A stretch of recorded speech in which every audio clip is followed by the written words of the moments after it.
इस संगम युग में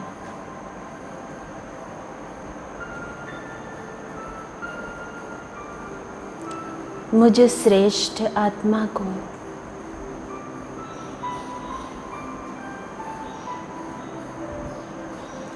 डायरेक्शंस देने,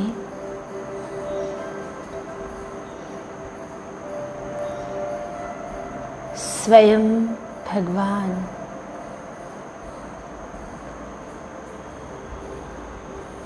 सुप्रीम टीचर बनकर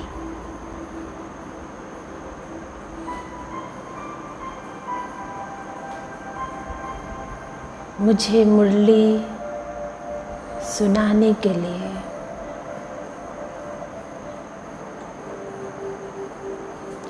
खास वो परम धाम से आते हैं।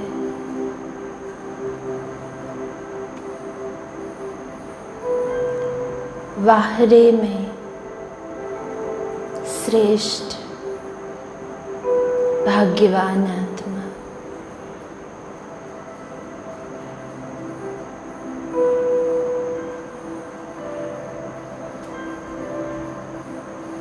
मैं रोज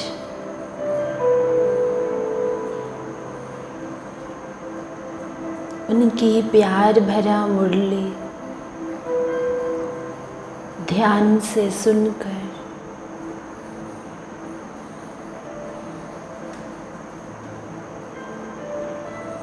अपने जीवन को श्रेष्ठ बनाने वाला श्रेष्ठ आत्मा हूँ।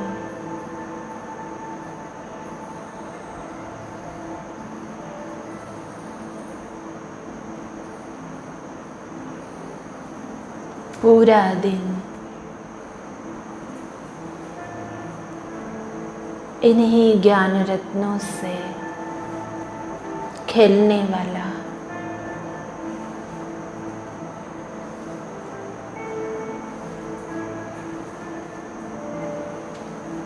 इन्हीं ज्ञान रत्नों को देखने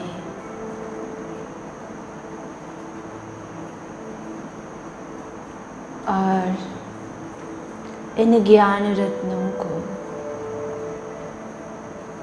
सिमरन करने में ही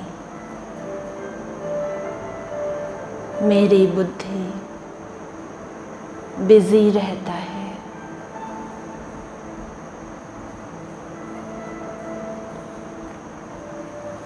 इसलिए मेरे पास कोई भी व्यर्थ संकल्प नहीं आ सकता।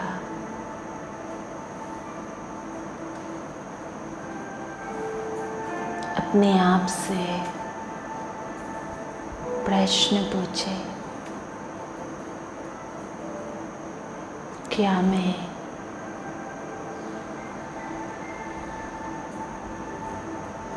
भगवान का डायरेक्ट संतान बनकर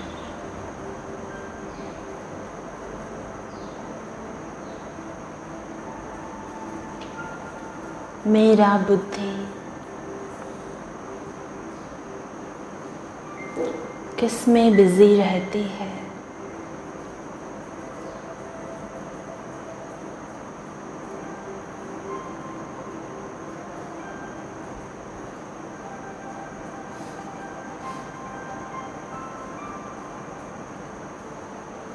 ज्ञान रत्नों को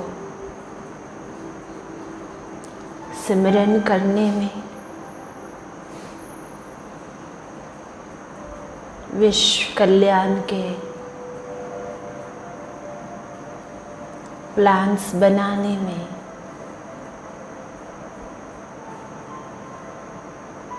मेरी बुद्धि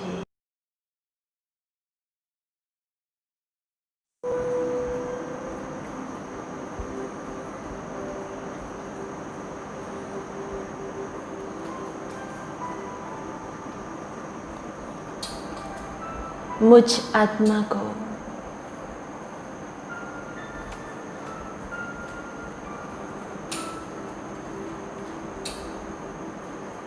त्रिमूर्ति बाप द्वारा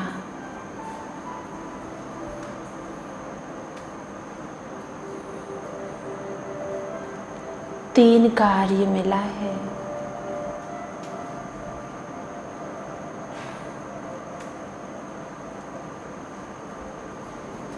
एक,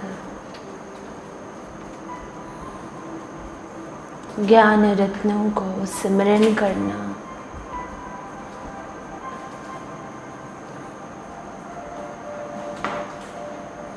दूसरा,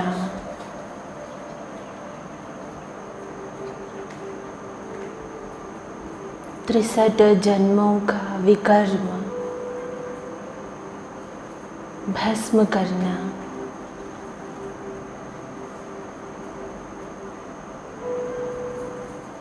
तीसरा,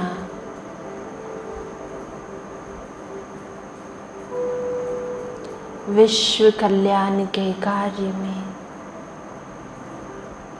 बिजी रहना।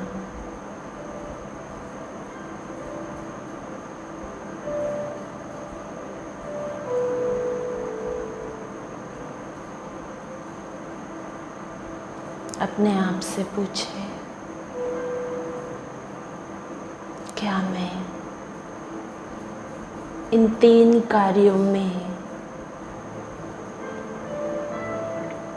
अपनी बुद्धि को बिजी रखता हूँ?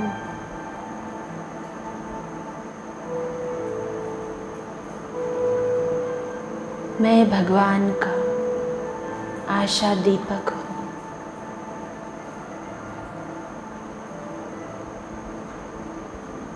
इस विश्व का पूर्वज आत्मा हूँ।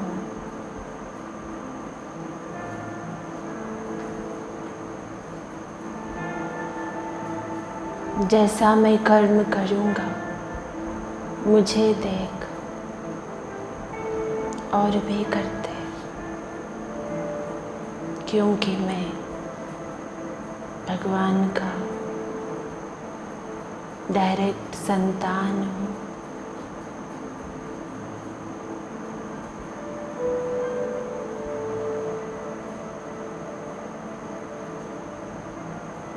क्या अंदर से इतना नशा है?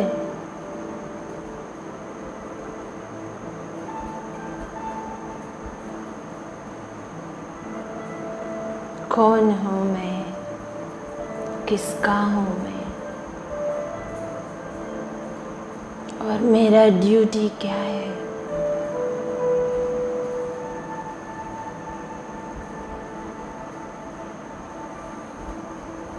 मुझे यह अमूल्य जीवन किसने दिया?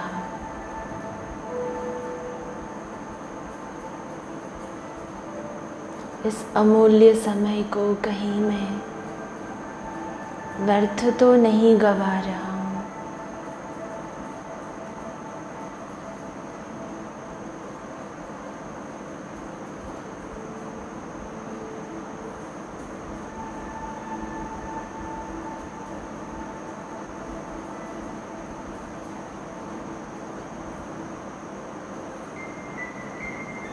जैसे मैं ऊपर देखता हूँ,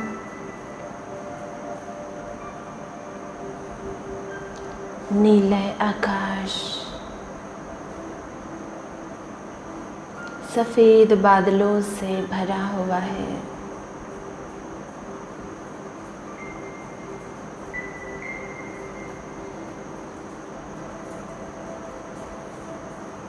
उस नीले आकाश के ऊपर अपना निजी वतन है।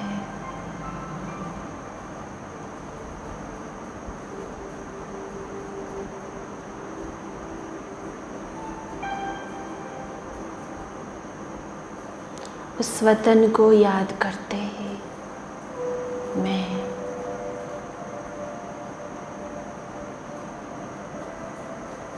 हल्का हो गई।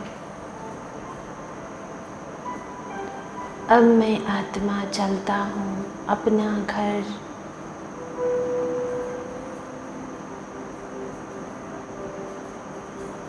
अपने बाप के पास।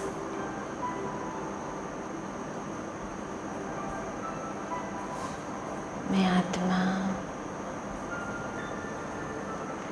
मैं आत्मा,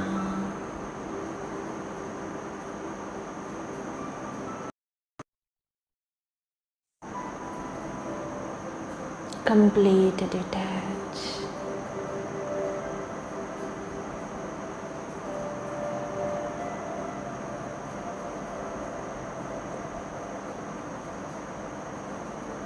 पहुंच गए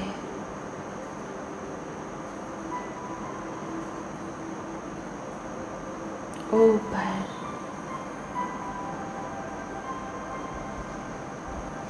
अपना प्यारा घर में।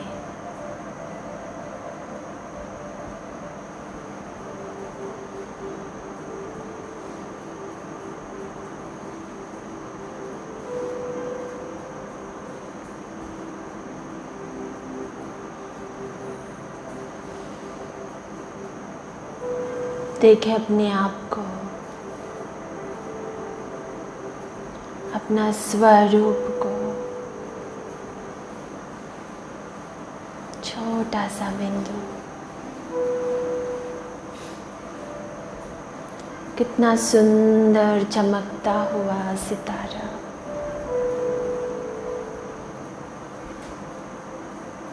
मैं परम धाम निवासी आत्मा,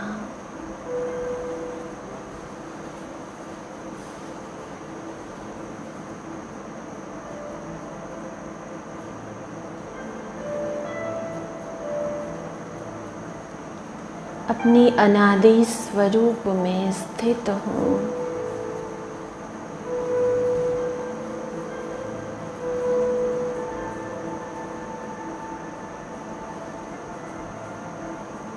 यही मेरा असली स्वरूप है।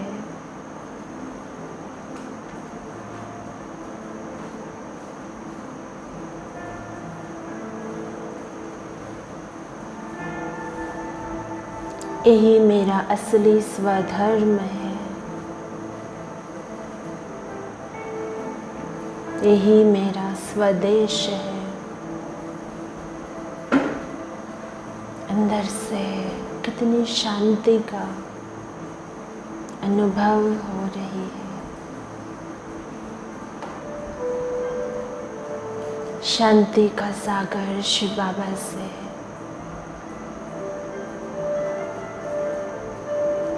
शांति का झरना बह रही है। अब मैं आत्मा शांत हो गई।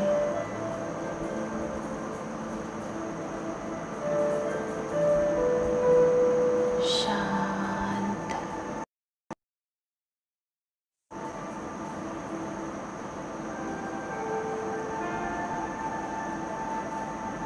अब मुझे कुछ भी नहीं चाहिए। मेरा मन एकदम शांत है, भरपूर है।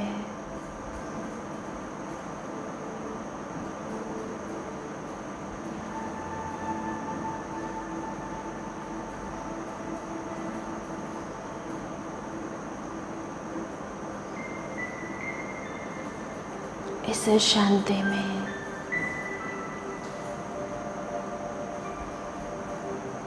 कितना सुख है, आनंद है।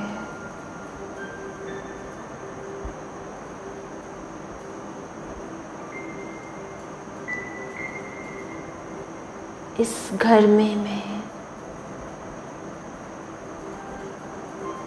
5000 वर्ष पहले रहता था।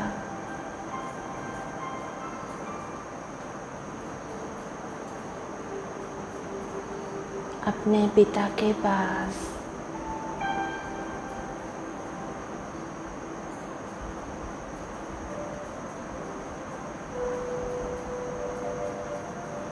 कितना शांत,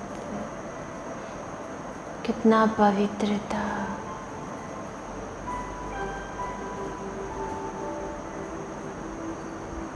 कितनी शक्ति,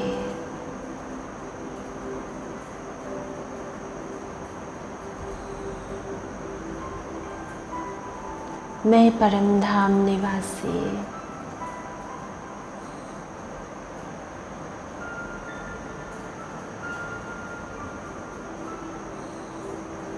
परमात्मा के करीब हूँ। उनके प्यार के गोद में हूँ।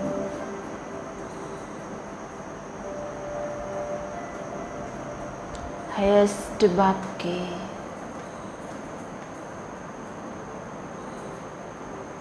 हाईएस्ट संतान हूँ।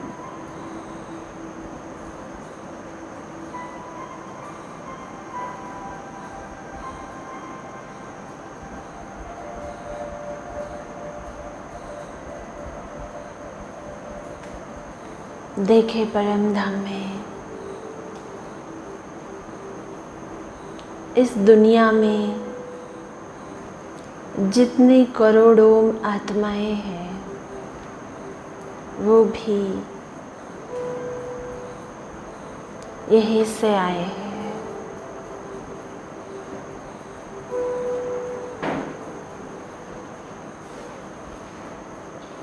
अब सब करोड़ों आत्माओं को इमर्ज करें अपने घर में।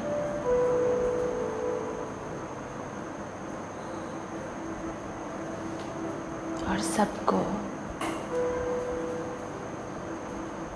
वह अनादि स्वरूप, पवित्र स्वरूप, शांत स्वरूप का प्रकाश दे।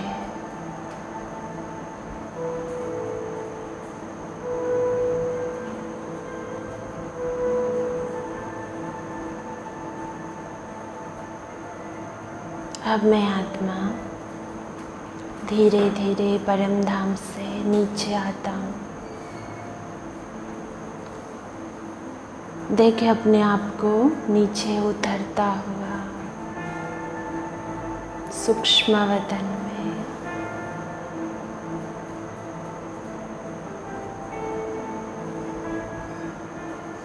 अब खुद को देखे कैसा हूँ।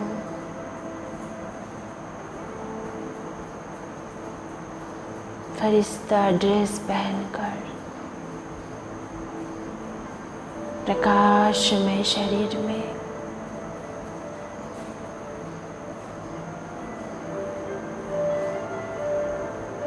चम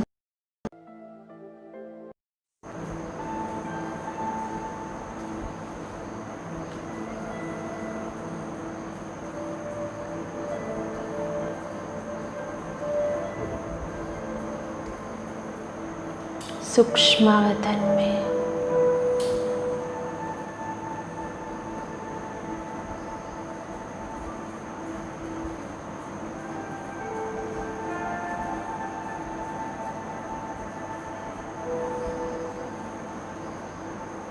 अति सुंदर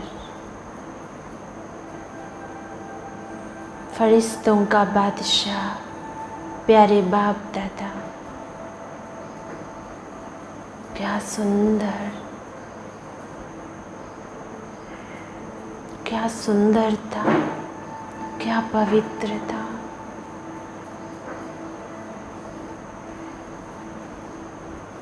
बाप दादा के चारों ओर पवित्रता का आभा बिखरे हुए है। मैं फरिश्ता बाप दादा से दृष्टि लेते लेते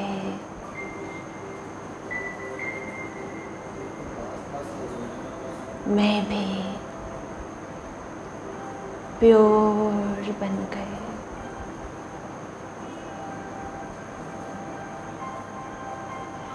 बाबा मुझे देखकर कितना खुश हो रहे हैं। आ जाओ मेरे लाडले, मेरे सखिलदे, मेरे मुरब्बे बच्चे।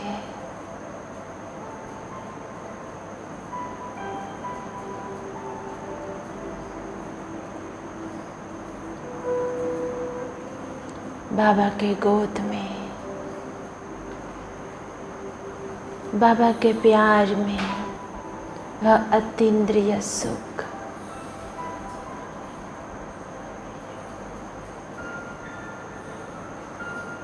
इस सुख का, इस प्यार का क्या वर्णन करें।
कल का होमवर्क क्या था?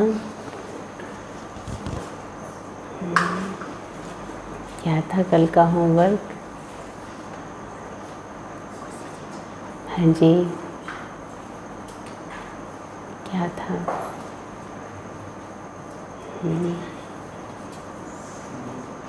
याद नहीं? सहनशीलता। हाँ, कल बाबा ने मुरली में क्या कहा? अगर सहनशीलता का गुण धारण करेंगे तो माया जीत सहज ही बन जाएंगे। हाँ, क्योंकि सहनशीलता का गुण भी हमें बहुत महान बना देता है और हमारे अंदर उमंग उत्साह भर देता है। और कल कितना सुंदर वरदान था बाबा का। क्या था कल का वरदान? तो कल सभी ने सभी के दिलों को आराम दिया। किसके बच्चे हैं? दिलाराम के। तो दिलाराम के बच्चों का क्या फर्ज है?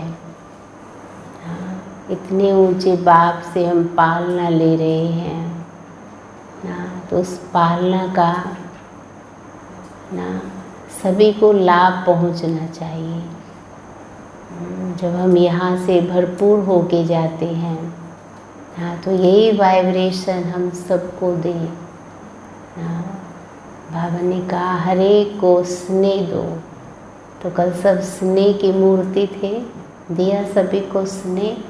अपने आप से पूछा करो कि बाबा ने जो मुझे इतनी शक्तिशाली मुरली सुनाई, तो मैंने उससे क्या लाभ लिया, औरों को क्या लाभ दिया।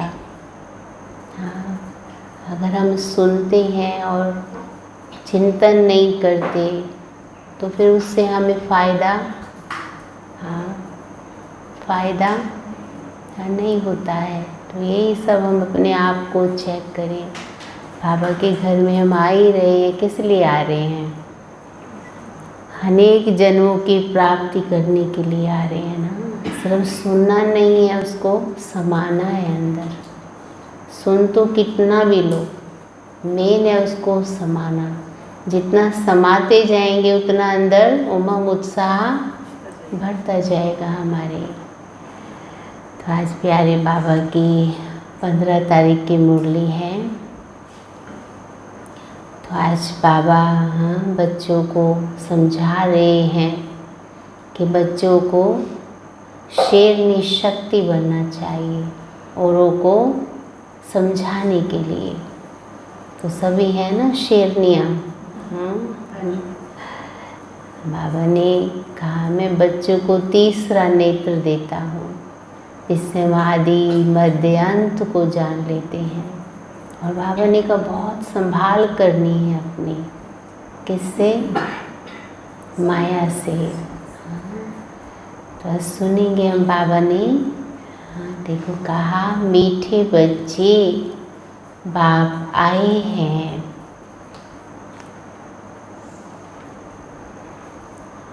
तुम्हें ज्ञान का तीसरा नेत्र देने।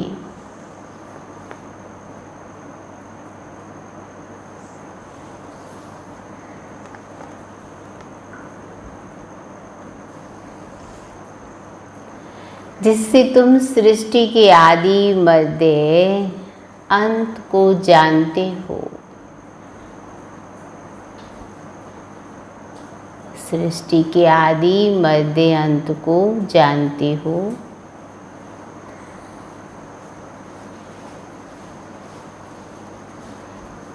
प्रश्न है,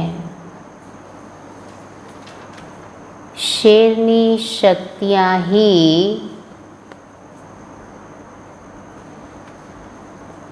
कौन सी बात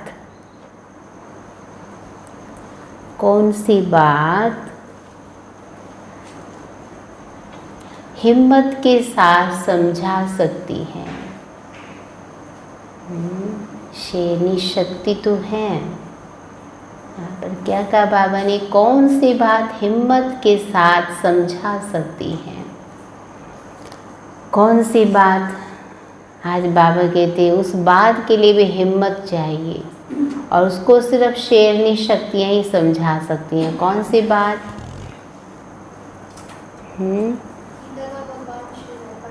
गीता का भगवान शिव। और जी बोलो। जी और घर ले जाने के लिए। और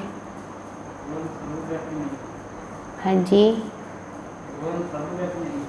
भगवान सर्वव्यापी नहीं है। पति से पावन। और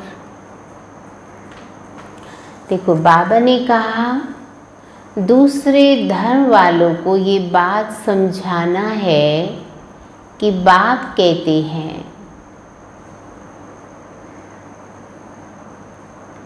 तुम अपने को आत्मा समझो, परमात्मा नहीं।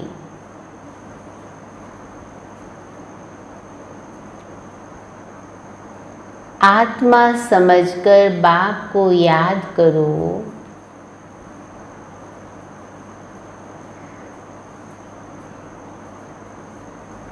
तो विकर्म विनाश होंगे।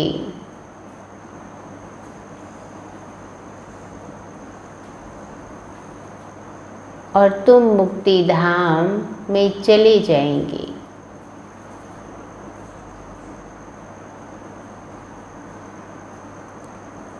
परमात्मा समझने से तुम्हारे विकर्म विनाश नहीं हो सकते।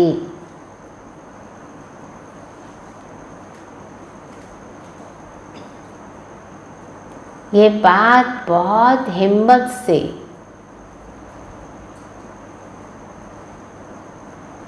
शेरनी शक्तियाँ ही समझा सकती हैं।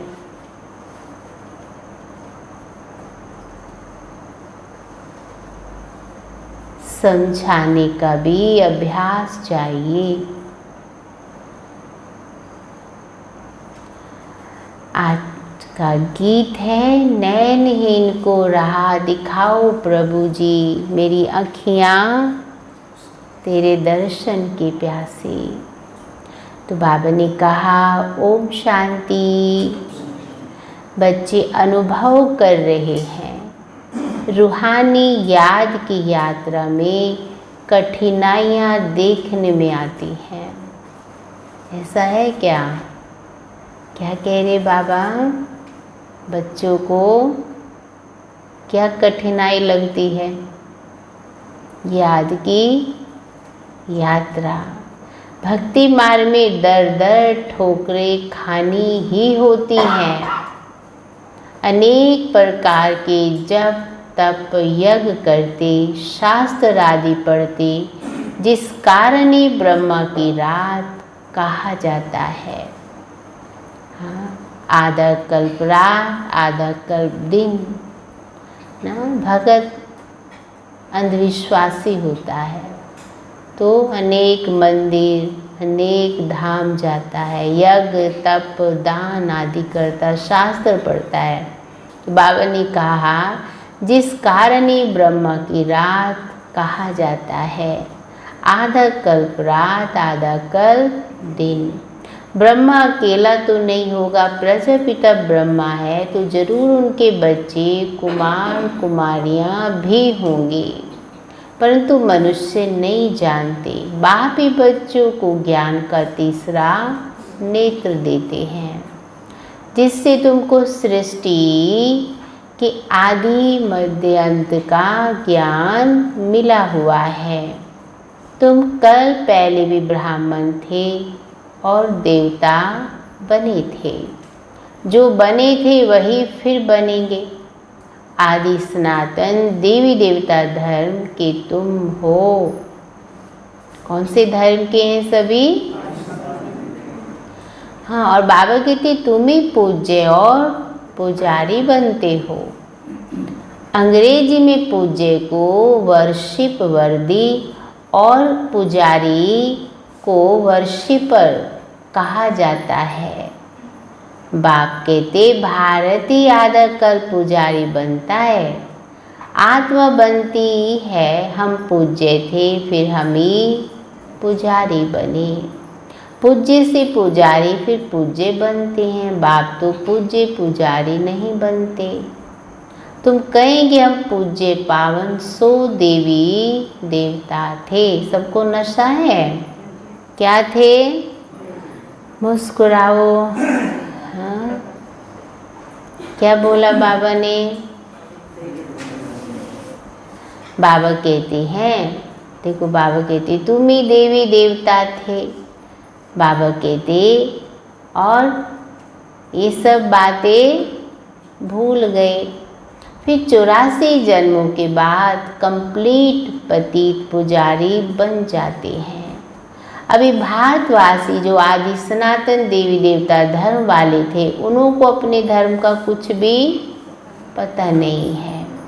तुम्हारी इन बातों को सब धर्म वाले नहीं समझेंगे, जो उस धर्म के कहाँ कन्वर्ट हो गए हैं, माना और धर्मों में चले गए हैं, वही आएंगे। ऐसे कन्वर्ट तो बहुत हो गए। बाप कहते हैं जो शिव और देवताओं के पुजारी हैं उनको सहज है। अन्य धर्म वाले माथा खपाएंगे, जो कन्वर्ट होगा उनको टच होगा। समझ आया ना सभी को? यानी जो देवता और धर्म में चला गया होगा उसे जब ज्ञान देंगे तो उसको टच होगा और आकर समझने की कोशिश करेंगे, नहीं तो मानेंगे ही नहीं कि हम देवी और देवता थे, ये बात मानेंगे ही नहीं। आर्य समाजियों से भी बहुत आए हुए हैं, सिख लोग भी आए हुए हैं, आदि सनातन देवी देवता धर्म वाले जो कन्वर्ट हो गए हैं उनको अपने धर्म में जरूर आना पड़ेगा। झाड़ में भी अलग अलग सेक्शन हैं, फिर आएंगे भी नंबरवार। परम धाम में है ना अलग अलग सेक्शन दिखाए हैं। बाबा कहते हैं तुम जानते हो। हाँ, एक ही बात बाबा अच्छी तरह समझा के क्या कहते हैं, तुम जानते हो। टाल टालियाँ निकलती रहेंगी, वह पवित्र होने के कारण उनका प्रभाव अच्छा निकलता है। इस समय देवी देवता धर्म का फाउंडेशन है नहीं, जो फिर लगाना पड़ता है। बाप कहते बहन भाई तो बनाना ही पड़े। जब ब्रह्मा के थ्रू सबको जन्म मिला तो क्या हो गए सब आपस में भाई बहन। हम एक बाप के बच्चे, सब आत्माएं भाई भाई हैं, फिर भाई बहन बनते हैं। अब जैसे कि नई सृष्टि की स्थापना हो रही है, पहले पहले है ब्राह्मण, नई सृष्टि की स्थापना में प्रजापिता ब्रह्मा तो जरूर चाहिए। तो इस समय सबसे बड़ा रोल किसका है? हाँ, प्रजापिता का, जिनके थ्रू भगवान ने सब बच्चों को अडॉप्ट किया। बाबा कहते हैं तुम जानते हो ब्रह्मा के द्वारा ब्राह्मण होंगे। इनको रुद्र ज्ञान यज्ञ भी कहा जाता है, इसमें ब्राह्मण भी जरूर चाहिए। प्रजापिता ब्रह्मा की औलाद जरूर चाहिए, वह ग्रेट ग्रेट ग्रैंड फादर ब्राह्मण है, पहले नंबर में चोटी वाले। आदम बीबी एडम ईव को मानते भी हैं। हाँ, आदम किसको कहते हैं?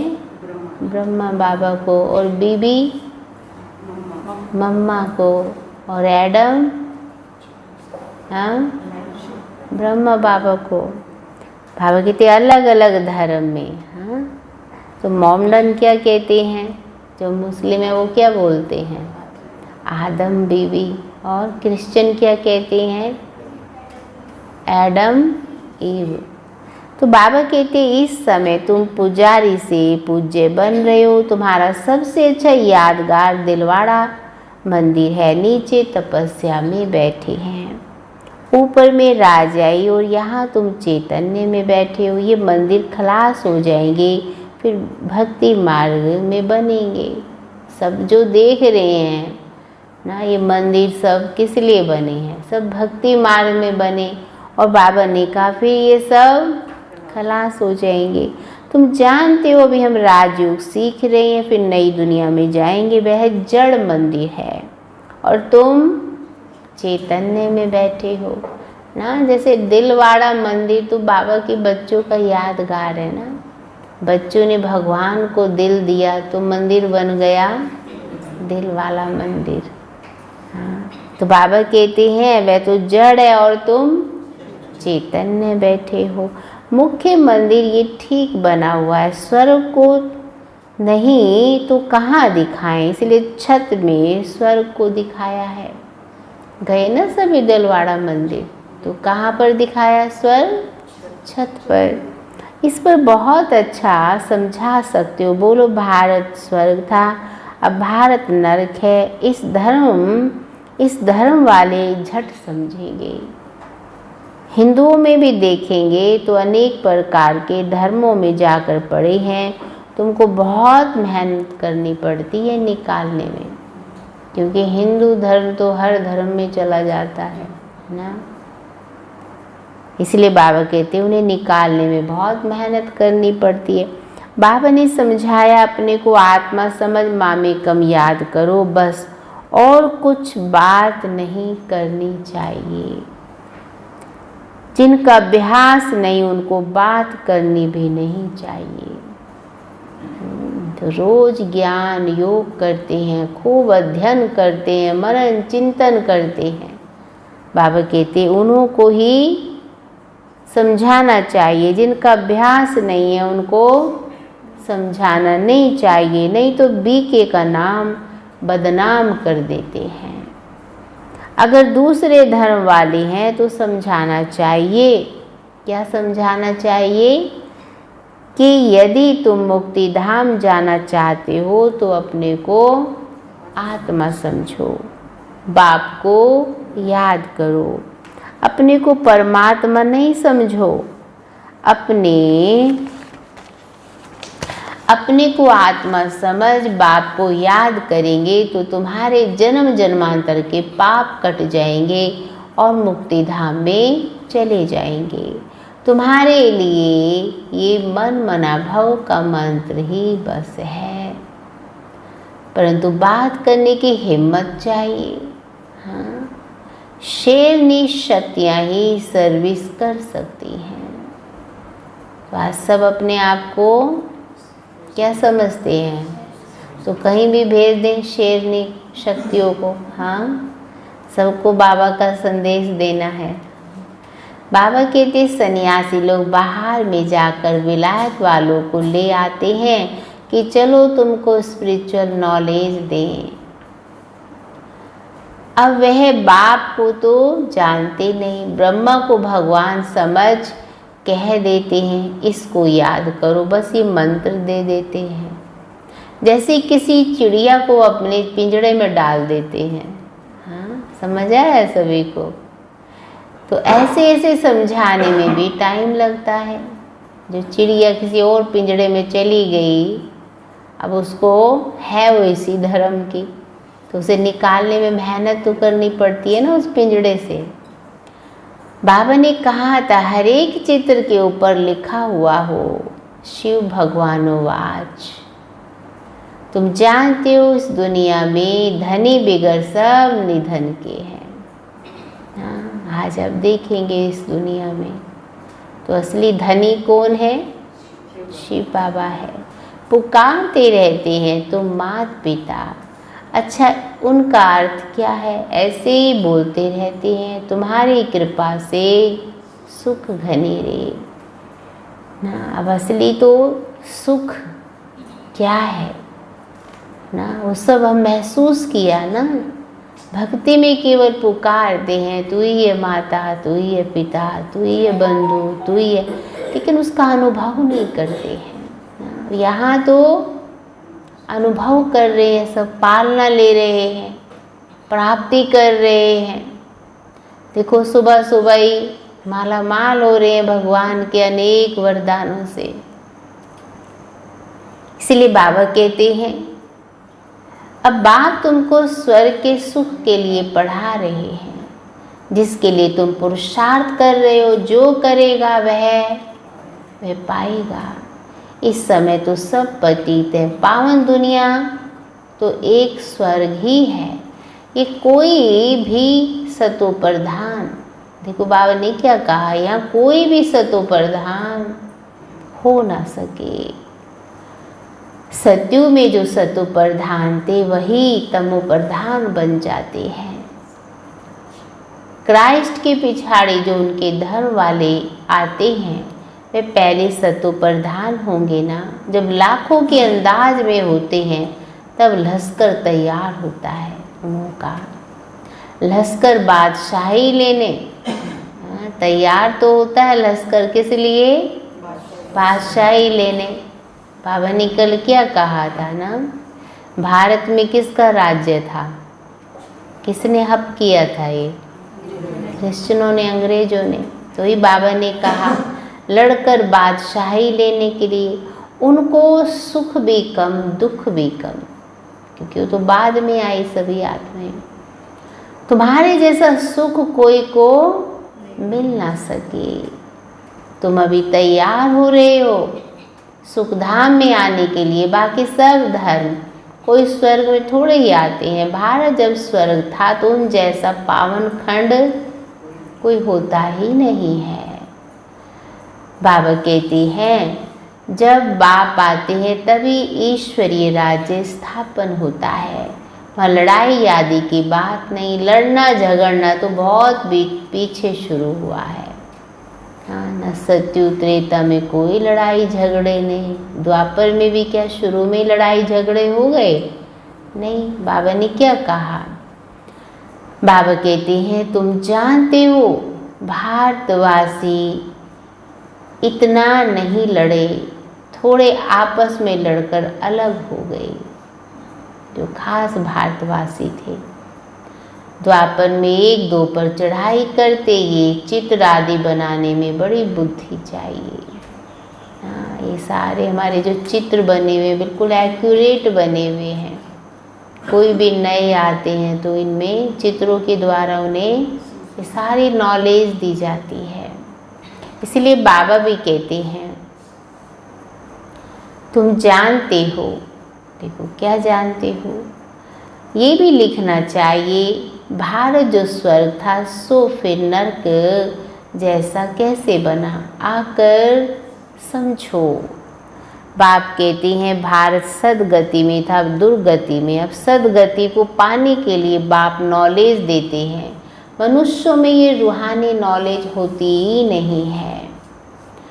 शास्त्र में मनुष्यों ने लिखा है, मनुष्यों ने पढ़े हैं, लिखे भी मनुष्यों ने और पढ़े भी मनुष्यों ने। यहाँ तो तुम्हें रूहानी बाप पढ़ाते हैं और रूह पढ़ती है। पढ़ने वाली तो आत्मा ही है ना।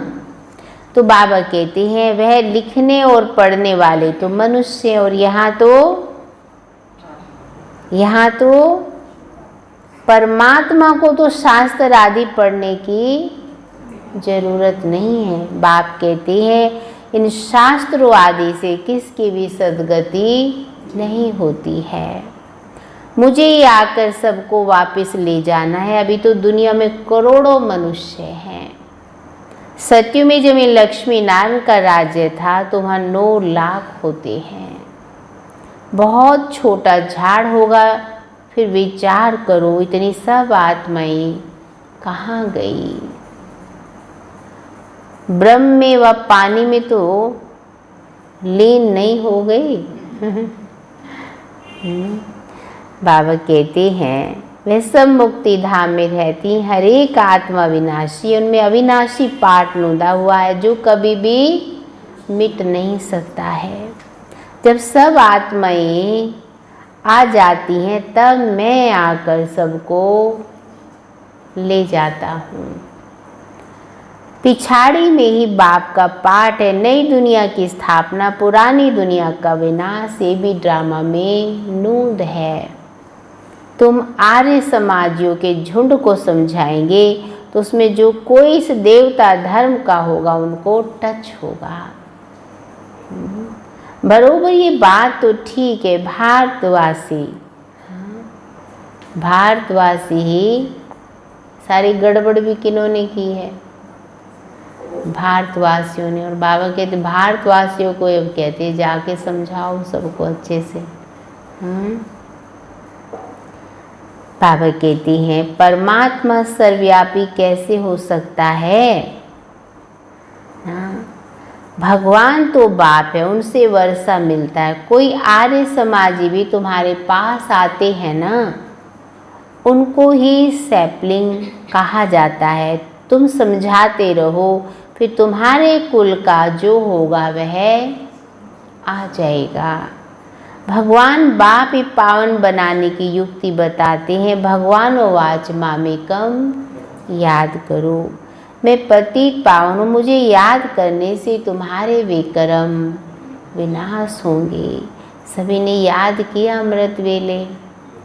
आज का बाबा ने कहा यही सब्जेक्ट तो डिफ़िकल्ट है, बाकी तो ज्ञान तो सुनना सुनाना बहुत इजी है ना, क्योंकि योग से विकर्म विनाश होते हैं।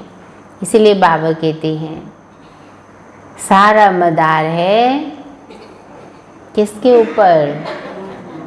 योग के ऊपर। सबका योग अच्छे से लगता है, पावरफुल लगता है। हाँ, क्या कहेंगे, सब खुश हैं अपने योग से? हाँ जी, सब खुश हैं। और बाकी खुश हैं सभी? अच्छा, सब खुश हैं। ऐसा नहीं कि योग ना लगे तो भी खुश हैं। हाँ नहीं, इसलिए अपनी अच्छी रीति हमें जांच करनी। अमृत वेले नहीं उठे तो भी खुश हैं ना, मुरली सुनी ना सुनी तो भी खुश हैं, ऐसा तो नहीं है ना। खुशी कब आती है? जो बाबा के नियम हम फॉलो करते हैं तो ऑटोमेटिकली हमारे अंदर खुशी आती है ना। इसलिए बाबा भी कहते हैं मुझे याद करने से तुम्हारे विकर्म विनाश होंगे और तुम मुक्ति धाम में आ जाएंगे। यह पैगाम सब धर्म वालों के लिए बोलो। आज खास बाबा बच्चों को पाठ पक्का करा रहे हैं। हर धर्म वालों को ये पाठ पक्का कराओ। कौन सा पाठ पक्का करा रहे हैं बाबा? अपने को आत्मा समझ, बाप को याद करो। बाप कहते देह के सब धर्म छोड़ मुझे याद करो तो तुम तमो प्रधान से सतो प्रधान बन जाएंगे। मैं गुजराती हूँ, मैं फलाना हूँ, ये सब छोड़ो। अपने को आत्मा समझ, मुझ बाप को याद करो। ये है योग अग्नि, संभाल कर कदम उठाना है। हाँ, जैसे हाथी जब चलता है ना, कैसे चलता है? फूंक मार मार के चलता है। क्यों? हाँ जी, एक छोटी सी चींटी उसकी जान ले सकती है। तो बाबा कहते हैं ऐसे ही बच्चों को भी कैसे चलना है? हाँ, कदम कदम, एक एक कदम बाबा की याद में, एक एक कदम संभाल के चलने हैं, क्योंकि कदमों में पद्मों की कमाई है ना। इसलिए बाबा ने कहा संभाल कर कदम उठाना है। सब नहीं समझेंगे। बाप कहते हैं पतित पावन मैं हूँ, तुम सब हो पतित। निर्वाण धाम में भी पावन होने बिगर जा ना सके। रचना के आदि मध्य अंत को भी समझना है। पूरा समझने से ही ऊंच पद पाएंगे। थोड़ी भक्ति की होगी तो थोड़ा ही ज्ञान समझेंगे, अच्छी रीति नहीं समझेंगे। तो आप सबको अच्छे से समझ आ रहा है? मुरली में सब यहाँ हो या कहीं और भी चले गए हो? क्या कहेंगे सभी? पूछ लें किसी से कुछ भी। सभी सुनाएंगे? क्या कहा है बाबा ने? क्या कहा है? हाँ हाँ जी, क्या कहा है?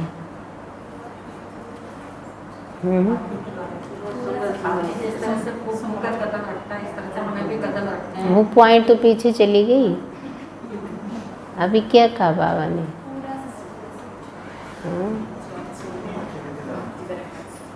अच्छी रीति सुनो मुरली ना, ऐसे नहीं तन यहाँ बैठा मन कहीं और है, फिर मन कहीं और जाता है ना, फिर चेहरा बता देता है कि मैं यहाँ नहीं हूँ।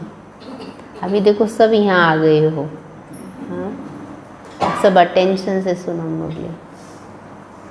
इसलिए बाबा ने कहा पूरा समझने से ही ऊंच पद पाएंगे।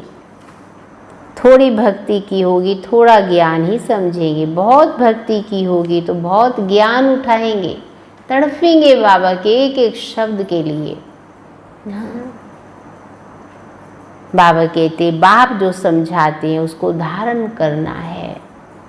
वानप्रस्थियों के लिए और ही सहज है, गृहस्थ व्यवहार से किनारा कर लेते हैं। वानप्रस्थ अवस्था 60 वर्ष के बाद ही होती है। गुरु भी तब करते हैं, आजकल तो छोटेपन में गुरु करा देते हैं। क्यों? भरोसा ही नहीं है अब, हाँ, कितने साल तक वो जिए। नहीं तो पहले बाप फिर टीचर, फिर 60 वर्ष के बाद गुरु किया जाता है। मतलब नियम तो यही है, पहले माँ बाप की पालना, फिर टीचर से शिक्षा लेते हैं, फिर जब 60 वर्ष के ऊपर होते तो गुरु की शरण में जाते थे। तो बाबा कहते सदगति दाता तो एक ही बाप है, और वह हमारा माता पिता भी है, टीचर भी है और सतगुरु भी है। बाबा कहते ये अनेक गुरु लोग थोड़े ही हैं, ये तो सब पैसे कमाने की युक्तियां हैं, क्योंकि कोई किसी को सदगति नहीं दे सकता। सदगति दाता तो एक परमात्मा है, सतगुरु है ही एक, सबकी सदगति करने वाला। बाप कहते मैं सबको ले जाता हूँ। बाबा कहते मैं किसी को भी मैं छोड़ूंगा नहीं, सबको चलना है अभी, क्योंकि ये रिटर्न जर्नी है ना। इसलिए बाबा तैयारी करा रहे हैं हम सबकी। तो सब अच्छे से अपनी तैयारी करा रहे हैं, कर रहे हैं, सभी औरों की भी करा रहे हैं। क्या कहेंगे सभी? ये ध्यान रखो, जिसकी तैयारी ठीक ना हो, देखो किसी को अब एग्ज़ाम देना हो और तैयारी ठीक ना हो तो क्या हाल होगा उसका? क्या हाल होगा? बच्चा सारे साल पढ़े ही ना, फिर क्या होगा ना? तो ऐसे ही बाबा कहते हैं बहुत अच्छी रीति पढ़ना है, एकाग्र होके पढ़ना है, मन इधर उधर ना जाए ना। सब कुछ मिलेगा हमें संसार में, नहीं मिलेगा तो भगवान नहीं मिलेगा, भगवान की पालना नहीं मिलेगी, ये वरदान नहीं मिलेंगे, ये मिलेंगे फिर। इसी के आधार पे ही तो मेरे अनेक जन्म इस जीवन के आधार से ही भरपूर होते हैं ना।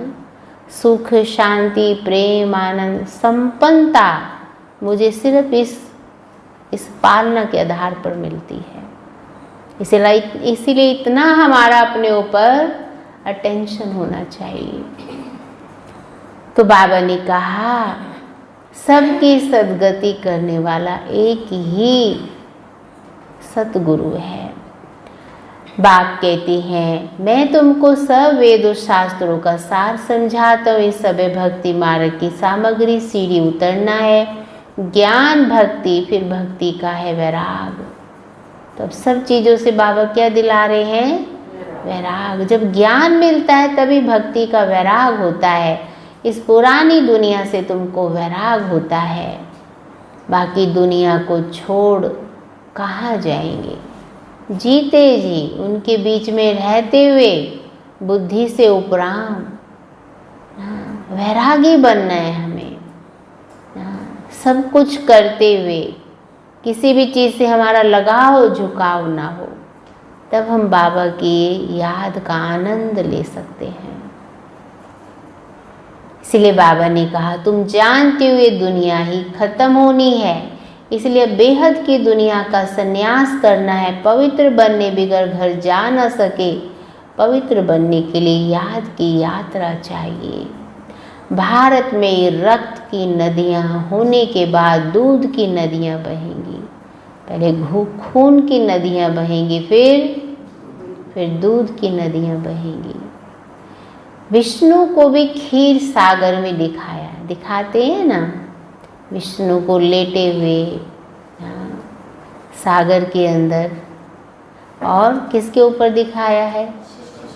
शेषशय्या। और कैसे दिखाई अवस्था?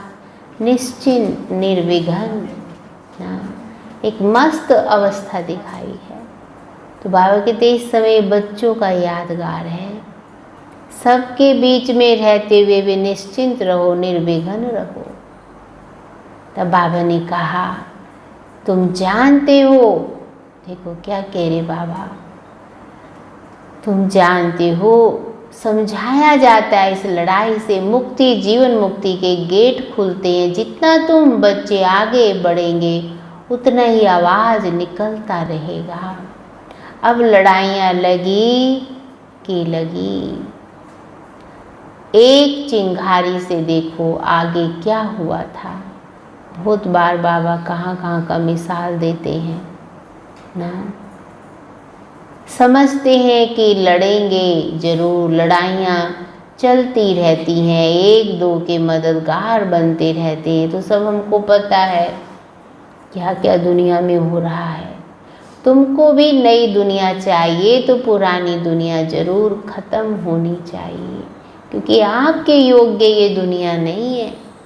जब बच्चे सच्चे बन जाएंगे, महान बन जाएंगे, पवित्र हो जाएंगे, तो उसके लिए दुनिया भी, धरती भी कैसी चाहिए? पवित्र ही चाहिए। अच्छा, मीठे मीठे सिकील दे बच्चों प्रति माता पिता बाप दादा का याद, प्यार और गुड मॉर्निंग।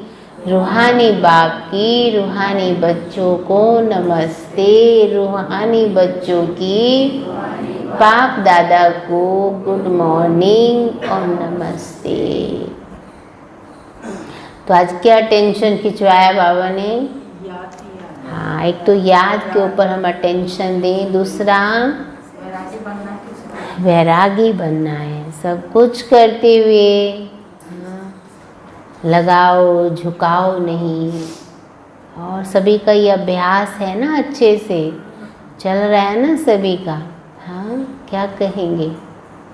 बाबा कहते जब तक रियास नहीं, अभ्यास नहीं, फिर स्थिति हमारी कैसे बनेगी? तो उसके लिए तो बहुत बहुत अच्छा हमें चिंतन भी करना है। और क्या टेंशन खिंचवाया बाबा ने? हाँ, कदम कदम संभाल कर उठाना है। और हाँ जी, एक एक कर्म अपना चेक करें। और शेरनी बनना है। कौन सी शेरनी है यहाँ पे? हैं?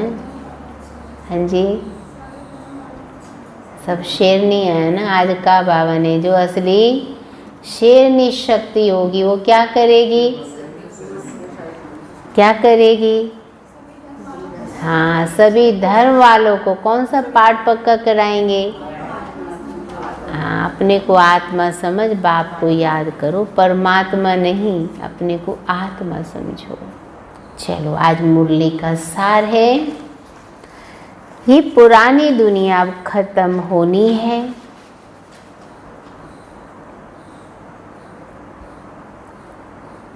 इसलिए इस दुनिया का संन्यास करना है।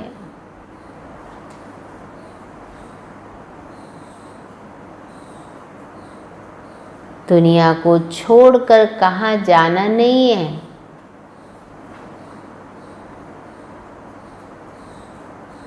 लेकिन इसे बुद्धि से भूलना है।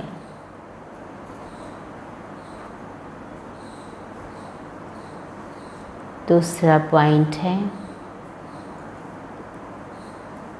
निर्वाण धाम में जाने के लिए, निर्वाण धाम में जाने के लिए पूरा पावन बनना है।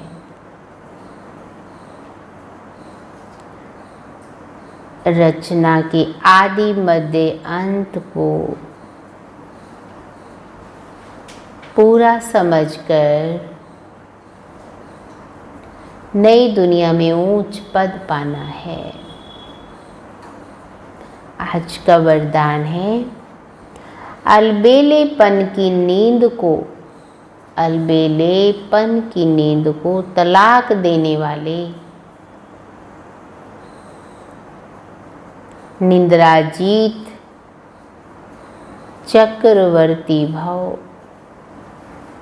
अलबेलेपन की नींद को तलाक देने वाले निद्राजीत चक्रवर्ती भव। तो बाबा ने कहा साक्षात्कार मूर्त बन भक्तों को साक्षात्कार कराने के लिए अथवा चक्रवर्ती बनने के लिए निद्राजीत बनो। हरेकों को साक्षात्कार कराना है। हाँ, तो बाबा ने कहा हर भक्तों का उद्धार करना है, तो क्या करें उसके लिए? निद्राजीत बनो। जब विनाश काल भूलता है तब अलबेलेपन की नींद आती है। आने वाला समय कैसा होगा ये भूल जाते हैं, तो अलबेलेपन की नींद आती है। भक्तों की पुकार सुनो, दुखी आत्माओं के दुख की पुकार सुनो, प्यासी आत्माओं की प्रार्थना की आवाज़ सुनो, तो कभी भी अलबेलेपन की नींद नहीं आएगी। तो अब सदा जागती ज्योत बन अलबेलेपन की नींद को तलाक दो और साक्षात्कार मूर्त बनो। क्योंकि ये लॉकडाउन जो हुआ है इसने क्या किया? हाँ, ज़्यादा से ज़्यादा अलबेलेपन की नींद में अब अपने आप को एक्टिव करना है। हाँ, देखो एक्टिव होने में कितनी मेहनत करनी पड़ रही है सबको। हाँ, घर में तो मन आया स्नान कर लिया, नहीं आया तो भी मुरली सुन ली। हाँ, एक होता है उस समय भगवान आपकी फ़ोटो खींच रहा है, तो कैसी फ़ोटो खिंचवाई सबने? सब अच्छे रहे।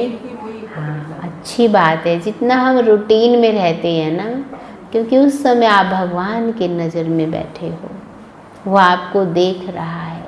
और क्या कहा बाबा ने? बच्चे जो आप कर रहे हो ना, वही वाइब्रेशन भक्तों के पास भी जाते हैं ना। इसलिए आज खास अटेंशन खिंचवाया बाबा ने कि अलबेलेपन की नींद को तलाक दो और साक्षात्कार मूर्त बनो। तो आज पूरे दिन में कौन सी मूर्ति हूँ? हाँ जी, साक्षात्कार कराने वाली मूर्ति। तो आज क्या साक्षात्कार कराएंगे? हाँ, क्या कराएंगे? हाँ जी, आज क्या कहा बाबा ने ना? बाबा से रोज़ हम इतना अपने आप को भरपूर करते हैं, इतनी अपने अंदर शांति शक्ति भरते हैं। यही तो साक्षात्कार कराना है सबको। मैं ही हूँ देवी, मैं ही हूँ भगवान का सच्चा बच्चा। आज का स्लोगन है तन मन धन, तन मन धन, मन वाणी कर्म। किसी भी प्रकार से बाप के कर्तव्य में सहयोगी बनो। देखो क्या टेंशन खिंचवा रहे बाबा। तन मन धन मन वाणी कर्म, किसी भी प्रकार से बाप के कर्तव्य में सहयोगी बनो तो सहज योगी बन जाएंगे। सहयोगी बनो तो सहज योगी बन जाएंगे। तो आज मैं हूँ पूरे दिन हाँ साक्षात्कार कराने वाली। तो सब है ना, सब साक्षात्कार कराने वाली बाबा की सच्ची सच्ची मूर्ति। हाँ, ज्ञानी योगी महान आत्माएं अपनी अच्छाइयों का प्रदर्शन करो। अभी इतनी अच्छाइयाँ हैं हर बच्चे में, इतना बाबा हमें योग्य महान बनाते हैं। तो इसका प्रदर्शन करना माना साक्षात्कार करना। तो इसलिए आज कोई भी अच्छाई अपने अंदर ना, आज कोई भी गुण अपने अंदर ले लो। तो कौन सा गुण लेंगे आज? हाँ, शक्ति का। आज कहा ना बाबा ने शक्ति, तो आज शक्ति का साक्षात्कार कराना है सभी को। ठीक है, ओम शांति।